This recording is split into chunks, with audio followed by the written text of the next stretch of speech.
Hello everyone, আমি tarot reader Priyanka দে। আশা করি সবাই ঠান্ডায় ভালোই আছো। তো আজকে যে টপিকটা নিয়ে কথা বলবো সেটা হচ্ছে টাইম ওয়েস্ট। মানুষ এই জিনিসটা খুব ইউজ করে, টাইম ওয়েস্ট হয়ে গেল আমার। বিশেষ করে অন্যের জন্য ইউজ করে, নিজের জন্য না, যে আপনার জন্য আমার টাইম ওয়েস্ট হয়ে গেল। সেটা কোনো কাজের ক্ষেত্রেই হোক বা বিশেষ বিশেষ করে এই জিনিসটা ইউজ হয় রিলেশনশিপের ক্ষেত্রে। যখন কারোর সাথে রিলেশনশিপ থাকে, ঠিক আছে, যখন সেটা বিশেষ করে ব্রেকআপ হয়ে যায় বা ডিভোর্স হয়ে যায় বা কেউ কারো লাইফ থেকে সরে যায়, তখনই আমরা তার জন্য বিশেষ করে এই জিনিসটা প্রয়োগ করি যে টাইম ওয়েস্ট হয়ে গেল তোমার জন্য, আমার এতটা বছর এতটা সময় টাইম ওয়েস্ট হয়ে গেল। তো প্রথম কথা আমাদের বুঝতে হবে টাইম ওয়েস্ট বলে কিছু হয় না, একদম ফালতু কথা। টাইম ওয়েস্ট হয়ে গেল এই জিনিসটা একদমই ফালতু কথা। ওয়েস্ট কখনোই কিছু হয় না, লাইফে কোনো কিছুই ওয়েস্ট হয় না। একটা ছোট থেকে ছোট বস্তু পর্যন্ত ওয়েস্ট হয় না, কিছু না কিছু কাজে সেটা লেগেই যায়। আর অন্য মানুষকে আমরা টাইম দিয়েছি বা কেউ এসে আমাদের টাইম নষ্ট করে দিয়েছে, টাইম ওয়েস্ট বলে কিছু হয় না। প্রথম কথা, আমাদের কোনো যদি ভালো মানুষ আমাদের লাইফে আসে তখন হয়তো মেবি আমরা কিছু শেখাটা কম কম হয়ে যায়, আমরা কম শিখতে পারি। আমরা একটা ভালো মানুষের থেকে লাইফে সত্যি কথাই কম শিখতে পারি, একটা খারাপ মানুষের থেকে যতটা না শিখতে পারি আমরা। কেউ এসে আমাদের লাইফে টাইম নষ্ট করে গেল, কেউ এসে আমাদের টাইমে আমাদের খারাপ কিছু করে দিয়ে গেল, বা খারাপ কিছু করে দিয়ে মানে আমাদের ফিলিংস খারাপ করে দিয়ে গেল বিশেষ করে, তখনই আমরা সেটা থেকে জ্ঞান পাই। ভালো মানুষের সাথে থেকে সুখে কোনো সময় জ্ঞান আসে না, জ্ঞান সবসময় দুঃখেই আসে। আমি খুব ভালো মানুষ পেয়েছি, সে আমাকে খুব ভালো ফিল করায়, তো তখন আমরা জ্ঞান পাবো না। কোনো মানুষ আমরা পেয়েছি যে আমাদেরকে ডিসরেসপেক্ট করে, খারাপ বিহেভিয়ার করে, তখনই আমরা জ্ঞান পাবো। জ্ঞান সবসময় ভালো সুখে আছি তখন আমরা জ্ঞানের খোঁজ করব না, আমরা দুঃখে আছি তখনই আমরা জ্ঞানের খোঁজ করব।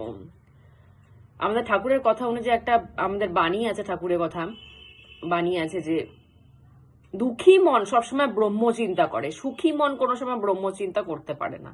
যারা খুব সুখে আছো তাদের ব্রহ্ম চিন্তা আসবে না। ব্রহ্ম কি করে নিজের মধ্যে ব্রহ্ম জাগাবো, কি করে ব্রহ্মের সাথে কানেক্ট হব, বড় ব্রহ্মের সাথে কানেক্ট হব, এগুলো সবসময় সুখী মানুষের মনে কোনো সময় আসে না। এগুলো সবসময় দুঃখী মানুষের মনে আসে যে আমার লাইফ, আমি এটাতে স্যাটিসফাইড না, আমি যেরকম লাইফ লিড করছি সেটা আমার জন্য না। তখনই তার ঠাকুরের চিন্তা আসবে, না হলে ঠাকুরের চিন্তা সবার আসে না। তো টাইম ওয়েস্ট বলে কিছু হয় না। যে আপনার সাথে ভালো বিহেভ করছে সেটাও ভালো, যে আপনার সাথে খারাপ বিহেভ করছে সেটা আপনি পজিটিভ, খারাপ জিনিসটাকে পজিটিভ ভাবে নেন, যে খারাপ বিহেভ করছে সেটার থেকে আমার কিছু শিক্ষণীয় আছে, সেটার থেকে আমার কিছু শিক্ষা আছে, যে এই যে খারাপ জিনিসটা আমি পাচ্ছি সেটার থেকে আমি শিক্ষা নেব, যে নেক্সট টাইম জানি এরকম বিহেভ আমার সাথে কেউ করতে না পারে। নেক্সট টাইম এই পরিস্থিতিটা এরকম হলে পরে আমি সেটাকে হ্যান্ডেল করতে পারবো। তো সেখান থেকেও শেখার অনেক কিছু আছে। তো কোনো কিছু লাইফে ওয়েস্ট মনে করবেন না। যেটাকেই মনে হবে যে এটা নেগেটিভ হচ্ছে, যেটা পজিটিভ হচ্ছে সেটা তো পজিটিভই, সেখানে কিছু করার নেই। যেটা মনে হবে যেটা আমার সাথে নেগেটিভ হচ্ছে, সেই নেগেটিভ জিনিসটার থেকেও আপনি কি শিখতে পারছেন, কি শিখার আছে সেটা আপনি শিখুন। তাহলেই লাইফে ওয়েস্ট বলে, টাইম ওয়েস্ট বলে কিছুই মনে হবে না। মনে হবে যে ওই টাইমটা আমি লাগিয়েছিলাম, আমি এই জ্ঞানটা পেয়েছি। মানুষটাকে মেবি নাও পেতে পারি আমি, বাট তার খারাপ বিহেভিয়ারের কারণে আমি জ্ঞানটা পেয়ে গেছি, আমি শিক্ষাটা পেয়ে গেছি।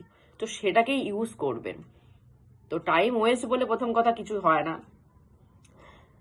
টাইমটা আপনি যেখানেই দিন না কেন সেটাকে কাজে ইউজ করবেন, কাজে লাগাবেন।